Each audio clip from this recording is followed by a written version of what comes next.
fog patches and showers early Friday, but improving to greater than 6 miles on Friday morning. Stars shining bright above me. Breezes seem to whisper. Sejam bem-vindos a mais um vídeo. Hoje falaremos sobre alguns personagens ilustres que fizeram parte da história de São Paulo. Começando por esse senhor chamado Barão de Bocaina, último titular vivo do Império Brasileiro. Foi comendador do Império da Ordem Rosa em 27 de maio de 1884 e agraciado com o título de barão por decreto de 7 de maio de 1887. É o último titular do Império do Brasil a morrer. O Vale do Paraíba do século XIX foi local de grande influência e prestígio entre os membros da corte brasileira. A cidade de Lorena tinha vários titulares do Segundo Império, 5 ao todo. Entre eles o Barão de Bocaina, filho do coronel José Vicente de Azevedo. O barão foi coletor de rendas gerais. Assumiu a chefia do Partido Conservador, sendo eleito vereador e depois presidente da Câmara, cargo que ocupou até a proclamação da República. O Barão de Bocaina era filho do coronel José Vicente de Azevedo. O barão nasceu em 8 de outubro de 1856 e ocupou diversos cargos de prestígio. Além desses cargos, também foi fazendeiro, banqueiro e comerciante. Foi fazendeiro nos municípios de Lorena, onde nasceu, Piquete, Guaratinguetá, Itajubá, Minas Gerais, Cunha, Pindamonhangaba e foi um dos pioneiros no trabalho livre. Foi responsável também pela introdução de várias colônias para imigrantes, como Canas, Quirim, que fica em Taubaté, Sabaúna, em Mogi das Cruzes. Então, tudo foi dirigido por ele. Empresário influente, foi um dos fundadores do Engenho de Lorena, trouxe a companhia de bondes para a cidade, fez o plantio de palmeiras imperiais, realizou a construção do cemitério municipal e uma ponte de ferro no Ribeirão Tabuão. Teve participações na fundação de dezenas de fábricas e indústrias, exercendo também a direção do antigo Banco Comercial de São Paulo. Foi também diretor da Estrada de Ferro São Paulo-Rio de Janeiro. Um jornal da época disse que o Barão de Bocaina, sem dúvida, era o mais progressista dos conservadores e o mais populista dos aristocratas. Um historiador fala que ele foi responsável pelo sanatório e pelo Hotel de Campos do Jordão. Mas eu fui pesquisar pela internet alguns documentários e vi que não tem dados, nem a prefeitura fala o nome dele. Então essa informação eu não posso falar para vocês se é verdadeira ou não. Barão de Bocaina, senhor Francisco de Paula Vicente de Azevedo. Por que eu comecei a falar sobre ele? Porque ele faz parte da história do que vou estar falando hoje. O Barão de Bocaina viveu no bairro Campos Elíseos. A Avenida Paulista e seus casarões eram habitados por industriais e comerciantes da época, além dos imigrantes bem-sucedidos. Somente 2 moradores da Avenida Paulista eram fazendeiros e senhores do café. Diferente do que muitos falam, é importante ressaltar que os senhores dos cafés viviam no Campos Elíseos, que era um bairro valorizado na época, onde existiam casas históricas feitas por arquitetos da época e pelos senhores do café. O que fez os senhores do café mudarem de Campos Elíseos? Praticamente a mudança foi feita pela chegada da ferrovia, o que fez com que na região abrissem casas para funcionários que cuidavam da ferrovia, então fez desvalorizar o Campos Elíseos. Então o que eles fizeram? Eles se mudaram para a região de Chácaras, que é o bairro hoje Higienópolis.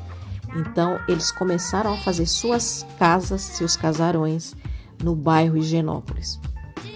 Lembrando que o bairro Higienópolis é um bairro tradicional em São Paulo, mas também ele fica próximo da região central. Se vocês verem no mapa, não fica tão distante dessa região que moravam os senhores do café. Higienópolis era um bairro mais alto, próximo do Campos Elíseos, onde existiam chácaras na época. Inclusive, era também uma região onde as pessoas faziam tratamentos respiratórios, porque geralmente era se tratado tuberculose e também várias doenças respiratórias em locais altos, como a Avenida Paulista e Higienópolis. Então, o Barão de Bocaina casou-se com Rosa Bueno Lopes de Oliveira, com quem teve 4 filhos. Eu gostaria que vocês prestassem atenção no nome dos 4 filhos. O primeiro é Francisco de Paula Vicente de Azevedo, dono da casa que fica localizado na Alameda Santos, esquina com a Padre João Manuel, que é uma das casas que eu vou mostrar para vocês e que hoje está localizado o restaurante Gula Gula. Então, os donos da casa localizada na Padre João Manuel com a Alameda Santos, os donos eram Francisco de Paula Vicente de Azevedo, casado com Cecília Galvão Vicente de Azevedo. Então, o primeiro filho do Barão de Bocaina foi o Francisco de Paula Vicente de Azevedo. Depois, Lavínia Vicente de Azevedo, solteira e religiosa. E depois, José Armando Vicente de Azevedo, solteiro. E o último, Geraldo Vicente de Azevedo, casado com Maria de Lourdes Danço Vicente de Azevedo. Esse Geraldo era um doutor, era um médico que morava no bairro de Higienópolis, que é aquela famosa casa onde foi avistada uma senhora que saiu em todos os jornais do Brasil, o caso dela. Ele era pai de Margarida Maria Vicente de Azevedo Bonetti,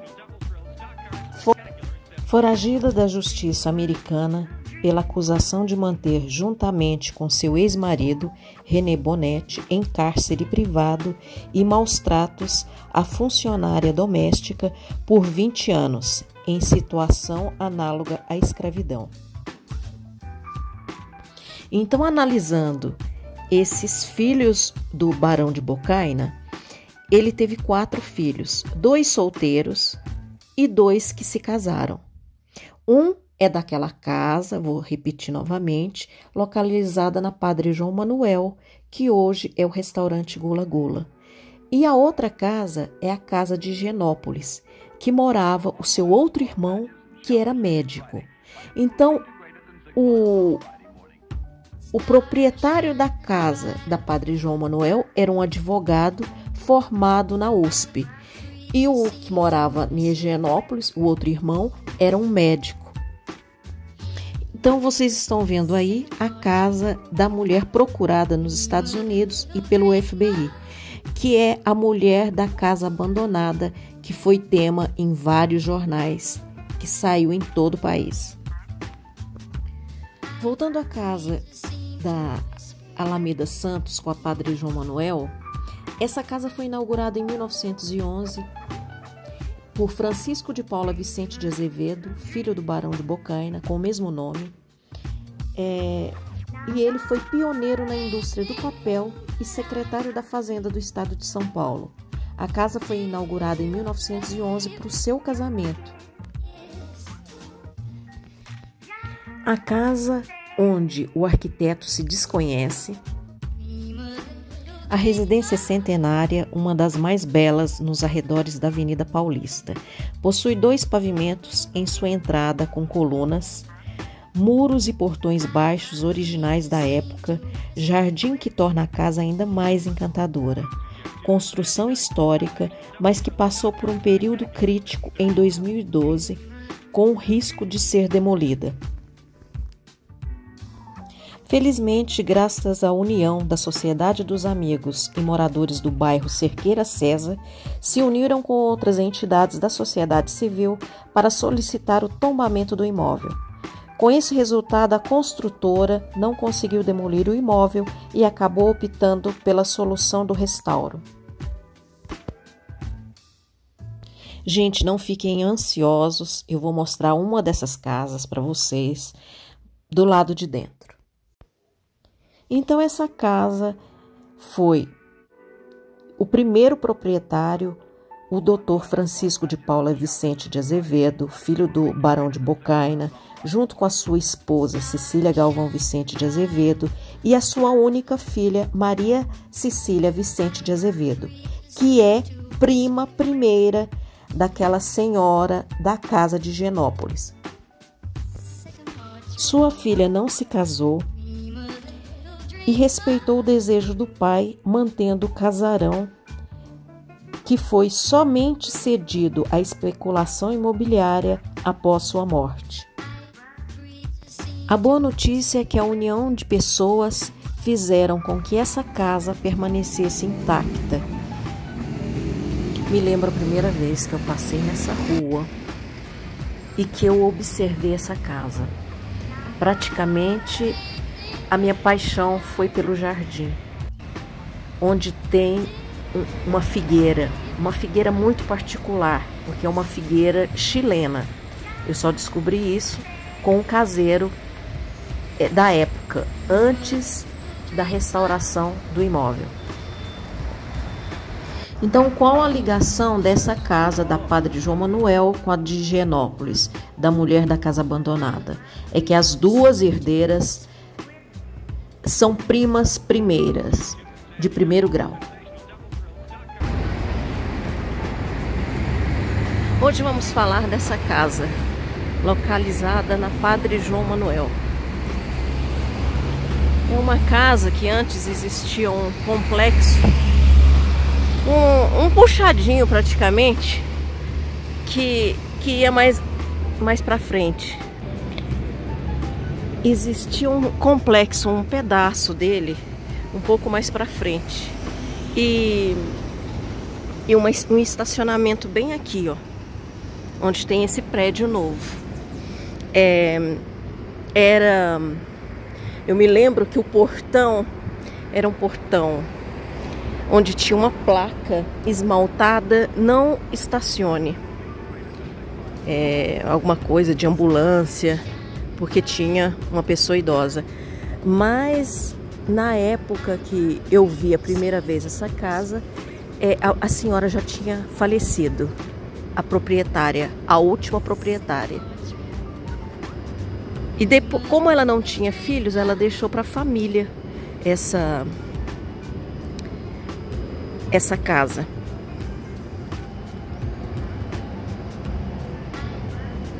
Ela foi toda restaurada e hoje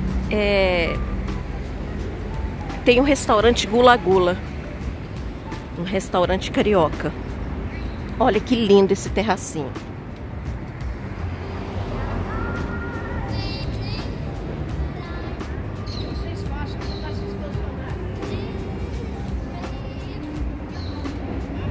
É muito lindo. E o que mais me chamou a atenção dessa casa, eu vou mostrar pra vocês, está no jardim. Ela é linda demais. Tem esse terracinho. O que mais me chamou a atenção dessa casa é essa figueira. É uma figueira chilena. Quando a casa estava com o caseiro, eu vim e o caseiro me falou que essa árvore veio do Chile.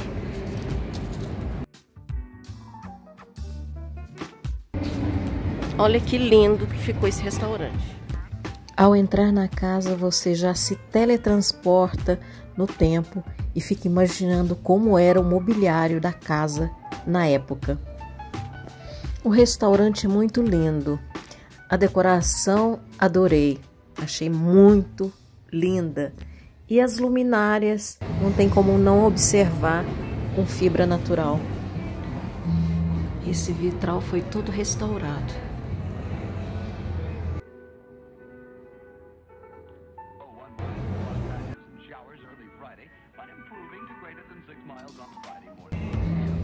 O que foi feito aqui nessa casa é mais ou menos o que foi feito na Casa das Rosas.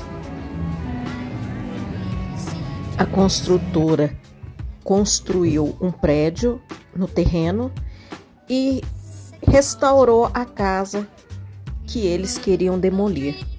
Então essa é a melhor opção que está sendo utilizada nos últimos anos.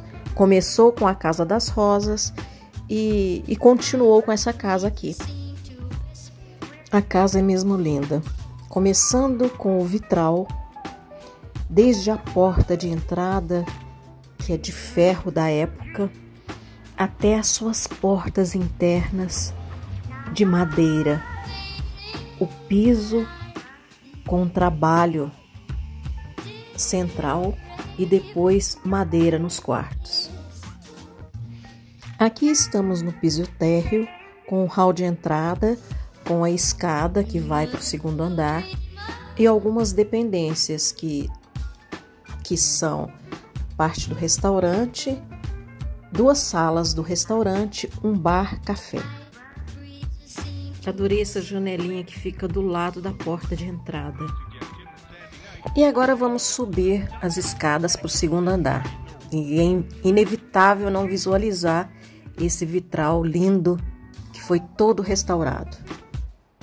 A empresa que restaurou essa casa postou na internet toda a restauração. Eu achei muito legal porque mostrou que todas as telhas foram reutilizadas e parece que eles fizeram outras réplicas para estarem montando o telhado da casa. Adorei a decoração do restaurante. E as luminárias em fibra natural, então, faz o encantamento da casa.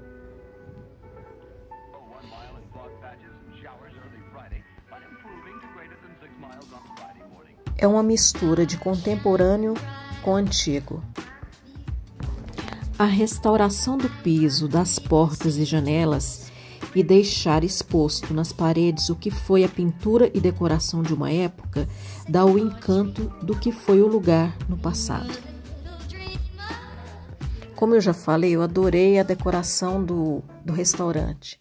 Mostra bem o retrato de um país tropical, uma mistura de lustres com palhas naturais, mistura de tecidos e quadros que retrata imagens do mar. Agora eu vou deixar vocês verem as imagens, olharem cada detalhe das portas, dos vitrais, do encanto do que foi essa casa no passado e agora com uma repaginada de um restaurante contemporâneo. Com as portas originais restauradas.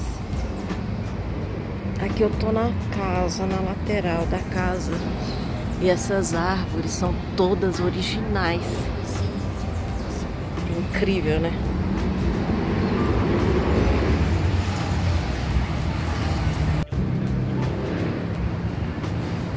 Olhem essas portas. O vidro eu acho que só teve alguns que tiveram que ser restaurados. Mas se vocês observarem, existe uma ondulação nesse vidro aqui, ó, nesses 2 vidros. Eu não sei se dá para visualizar. Que o de cima não tem. É porque esses são originais e esse faz parte da restauração, que ele é liso, tá vendo? A mesma coisa acontece, tá vendo? Que ele é todo ondulado e esse aqui é liso. Eu morei numa casa na Vila Mariana que tinha esse puxador. Era um sobradinho. Gente, olha que coisa linda.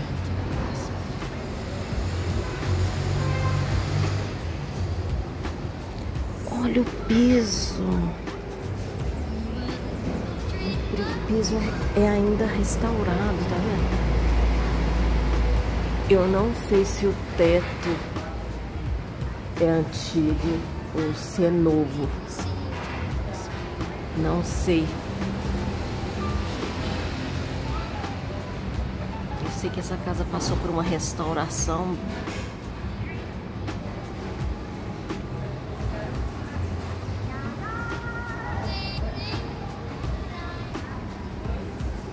Olha as portas, gente. Essas são todas brancas. Eu lembro que antes de restaurar, essas portas eram assim mesmo. Olha. Olha isso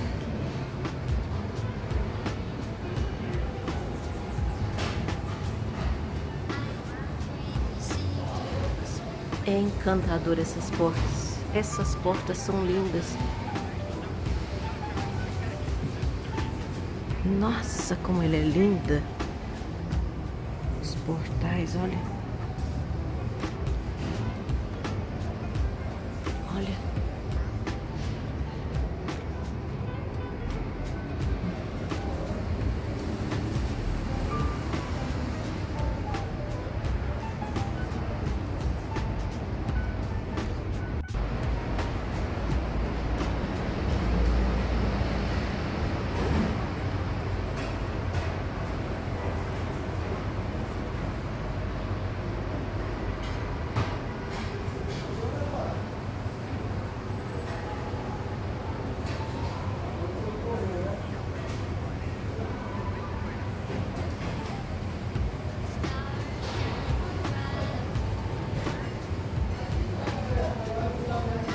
Olhem essa porta, gente. Eu não sei se ela era original. Porque quando existe restauro, muitas vezes... Não, mas deve ser original. Todas são iguais.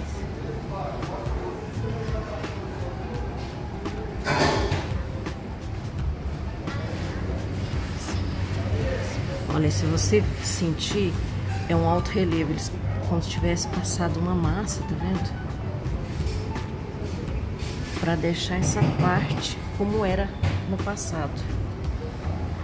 Aqui parece que não foi restaurado, eles só deixaram o que era.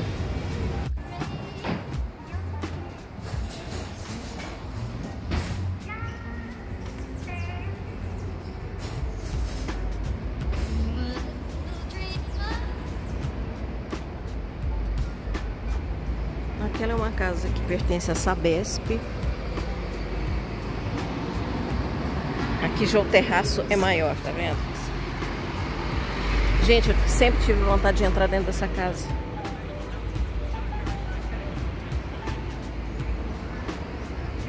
Para o funcionário, as portas são todas originais. Então, do lado de dentro era tudo em madeira. Não ser essa, né? Essa deve ser... Com certeza devia ser toda nessa cor. Olha que coisa. Aqui colocaram um espelho, tá vendo? Com certeza não tinha sido quebrado, né? Muito simpáticos as pessoas do Gula Gula. Gente, que coisa linda. Esse restaurante é lindo. Vocês têm que visitar. E hoje nós vamos contar um pouquinho da história dessa família que fez parte dessa casa.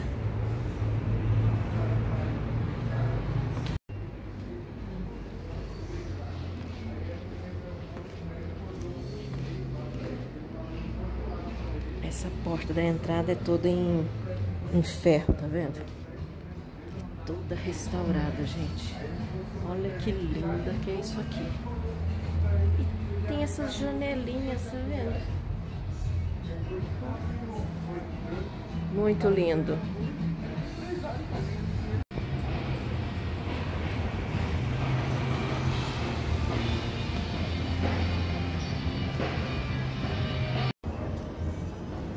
Então, o que a construtora fez?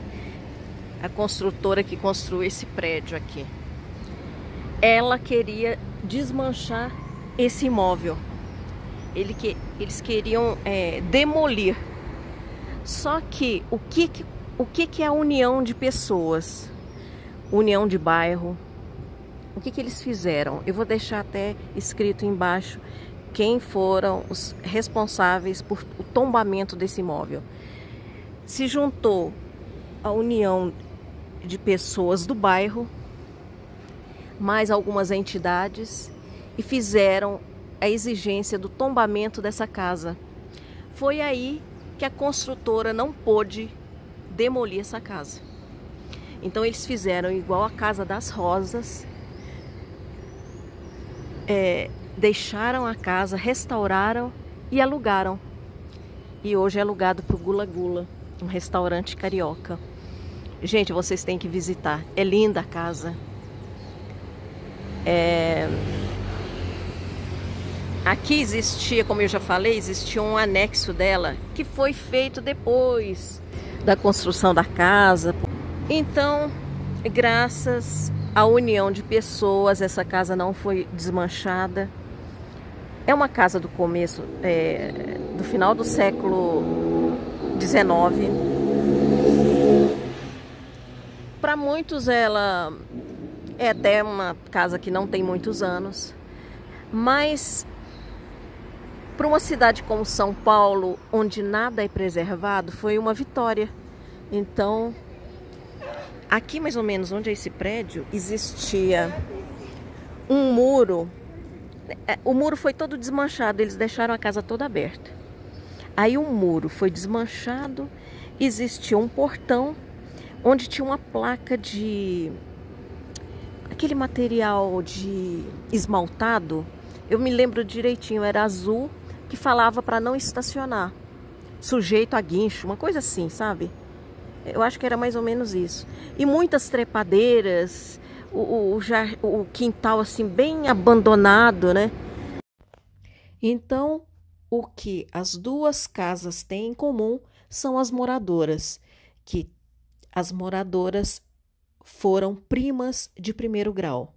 Eu falo foram porque a casa que hoje é o Gula Gula, a moradora faleceu em 2007. Então, elas eram netas do Barão de Bocaina. Gente, eu vou ficando por aqui. Espero que vocês tenham gostado e até o próximo vídeo.